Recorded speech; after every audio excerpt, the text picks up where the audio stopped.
आप देख रहे हैं आपने न्यूज। ईरान के सपोर्ट में उतरे हुती, जिसके एक कदम से बदल सकती है युद्ध की सूरत। ईरान की ओर से अब हुती भी मिडिल ईस्ट की जंग में आ गए हैं।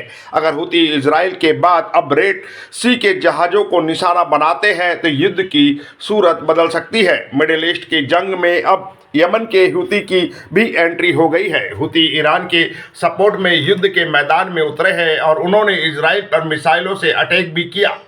शनिवार को दक्षिणी इजराइल पर बैलिस्टिक मिसाइलों की बौछार करके हुतियों ने ईरान युद्ध में अपने प्रवेश की घोषणा कर दी है, जिससे संघर्ष में एक नया मोर्चा खुल गया है। हुतियों की युद्ध में एंट्री को गंभीर माना जा रहा है, क्योंकि अगर हुती 2023-25 की तरह युद्ध करते हैं तो इसका असर कई देशों पर देखने को मिलेगा। ऐसे में जानते हैं कि आखिर ये है कौन और इस युद्ध में उनकी क्या भूमिका हो सकती है।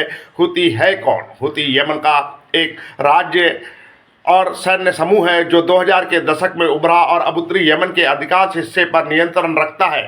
इस समूह का नाम इसके संस्थापक हुसैन अल हुती के नाम पर रखा गया है। हुती को ईरान से समर्थन हासिल है और अब वो उनके सहयोगी है, लेकिन वो सीधे तौर पर ईरान के प्रतिनिधि नहीं है। वो अक्सर अपने देश यमन के अंदरूनी हितों को ज़्यादा महत्व देते हैं। ईरान ने उन्हें आधुनिक बैलिस्टिक मिसाइलें तकनीक जरूर दी है, लेकिन अब ये समूह खुद भी यमन के अंदर हथियार बनाने और उन्हें असेंबल करने की क्षमता विकसित कर चुका है। ये समूह 2014 में उस समय चर्चा में आया जब उसने यमन की राजधानी सना पर कब्जा कर लिया। इसके बाद अंतर्राष्ट्रीय स्तर पर मान्यता प्राप्त सरकार के खिलाफ एक भयानक महायुद्ध शुरू हो गया। इस युद्ध में सऊदी अरब के नेतृत्व में हवाई हमले किए गए, जिन्हें अमेरिका का भी समर्थन मिला। इन हमलों में करीब 9000 आम नागरिकों की मौत हुई है।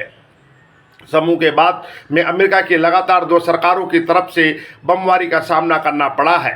हुती बहुत ही खतरनाक है और ये अगर ईरान के फेवर से लड़ते हैं तो इजराइल और अमेरिका को काफ़ी कुछ सोचना पड़ेगा। धन्यवाद। आप देख रहे हैं आपने न्यूज़।